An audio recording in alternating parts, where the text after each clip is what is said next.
All right, we are back, and we're going to be talking about the history of the NWA National Heavyweight Championship. The very unique-looking champion that I think has a little more history than a lot of people want to talk about, because the design is different perspective of what the title is based on.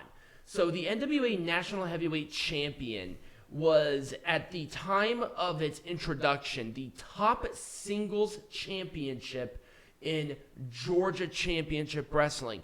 And despite the name, they even called it the NWA National Heavyweight Champion back when it was introduced in January of 1980. This championship was only defended in Georgia. It was never defended outside of Georgia, and it was their main champion until they introduced the Georgia Heavyweight Champion in the mid-90s. So this champion has been around for quite some time, not with this look. This is actually a very interesting look, and we'll talk about that here in a minute. Now, in a very brief point in time, because how this was introduced, Georgia Championship Wrestling was bought by the WWF, which led into Black Saturday when Mr. McMahon was on a TBS programming showing WWF in Georgia. At that time, part of that purchase agreement was the national championship. Mm-hmm. So very brief, it was just as long as McMahon held it, there was a WWF National Heavyweight Champion. But it was, the lineage did not change from the original. It was all the same because they were showcasing still some of the other stuff, and it was like less than a month that WWF actually had this, but they did recognize this championship as a title. Now, with that, when WCW purchased it, Jim Crockett Promotions, they also purchased the championships and all of that stuff from there. So they decided not to have the NWA National Champion, and they decided to unify this championship with the NWA United States Champion, where Nikita Koloff won the title, and the national champion was defunct when that unification happened, which led into WCW and their United States Championship heritage. So that's kind of when that ended, and that was in the early 90s. I think that was like 1992, 1993, when the Jim Crockett Promotions got bought out by WCW and Ted Turner. Austin Idol, who actually is still with them, was the first NWA National Heavyweight Champion. Mm-hmm. He won it on January 12th, 1980, and he beat Mr. Wrestling 2 in a unification match with the NWA Georgia Heavyweight Champion, where those champions were unified, and they brought back the Georgia Heavyweight Champion later under Georgia Championship Wrestling, not NWA.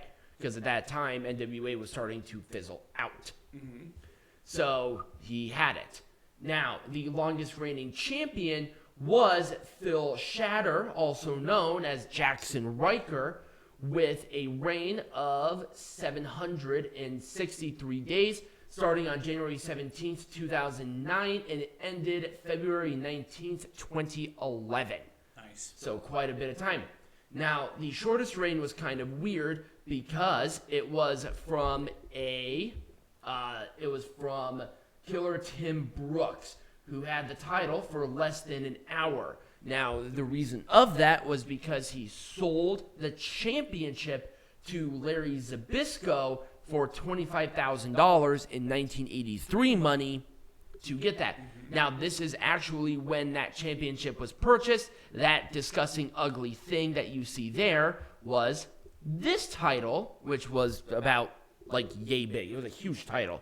And the NWA is always, the national champion's always been like a really big title. Like weirdly shaped and whatever. Weirdly shaped, always really big. I hate this color scheme, by the way. The red, white, and blue strap. I hate it when companies do that shit. It's so annoying. Very Russian of them. Well, I mean, different orientation, right, but you get it. But also, look how, like, it's the long, narrow, like, mid-strap. I don't know why they like that. It's so weird. So, now, the championship that we know now, which is that title with the red strap with the continent, that was never an original NWA national champion design, ever. It was always something like this. Now, the design that we know now is from the NWA United States Heavyweight Champion, is what you see here. Right. Now, look at how wide that title is. And that was the length of the entire championship. Right. Now, this title was created by Dan, who have created the current IWGP World Heavyweight Champion, and also the designer of the AEW Women's World Champion that we see today. So you see the similarities. Much smaller strap. It was not the same guy that designed Goldie. No. No. Totally different person. Yeah, totally different person. But this was a Reggie Parks belt. This champion was a Reggie Parks. I hate this title. I held Peanut Gallery and I a couple of years ago when we came out here to Vegas to watch the first Double or Nothing. And we went to a WrestleCon. No, it was a StarCast. Yeah, StarCast. And we were talking with Colt Cabana, and he was, at that time, the national champion. We got to actually hold this title. It was really awkward. But we also got to talk to Brian Cage, and he allowed us to hold the Impact World Champion. We were listening to a story, and Peanut Gallery just... I think it was just muscle memory. He just put the title over his arm while Brian Cage was telling us the story. We're talking with Brian Cage, and you just have the title over your shoulder, whatever. That was so much fun. I love that, and that was a big memory. But this title is just bowling shoe ugly. Right. I hate the fucking. It's a weird design. America's shaped weird. Maybe it should be shaped like a circle. Right.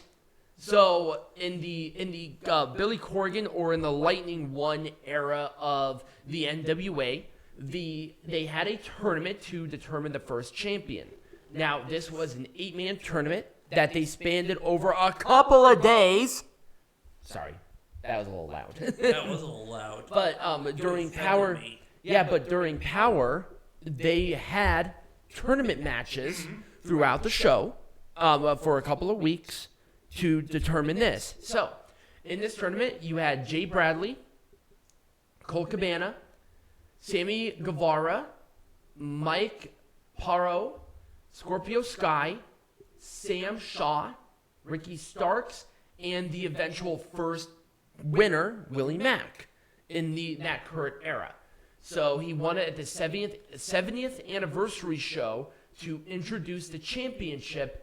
And there you go. That's kind of what happened there. There have been a handful of champions underneath this era of the NWA National Champion, where the longest reign was Aron Stevens, who held it for, I have in my notes somewhere here, for 290 days. Now, part of this, he won this in mid-December of 2019, and he lost it in September of 2020. At that time, because of COVID lockdowns and the NWA being stubborn as mules on running shows, I think it was because of where they were doing the shows, they couldn't do them.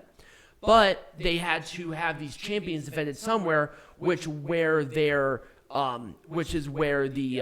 I think it was UWN Primetime TV. Yeah, but it was national. It was like I think it was like Championship Wrestling from Hollywood or something like that. Right. It was pseudo that.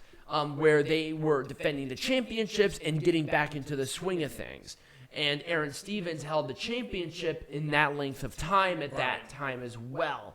And the shortest reign was... I think the shortest reign was... Oh, yeah, it was the first reign of Chris Adonis, who held it for 59 days. He vacated the championship to go for well, actually, no, this was before tonight, but it was 59 days. Mm-hmm. He vacated it to go for the NWA World Heavyweight Champion in a tournament. He lost that, but then he gained the title back. Right.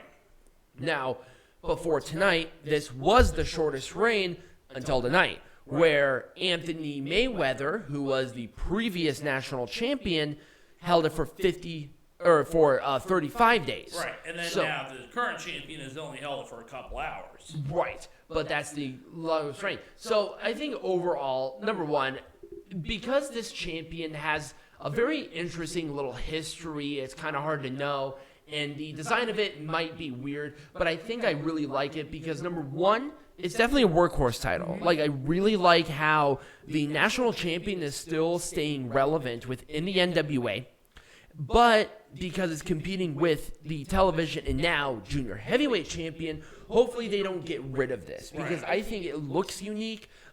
They produce really good matches, and it really kind of showcases who's going in there next, I think even more so than the television champion. All right, well, when we come back, not only are we going to make the NWA majestic again and Crockett Cup majestic again, but we're also going to be making professional wrestling majestic again. Yeah.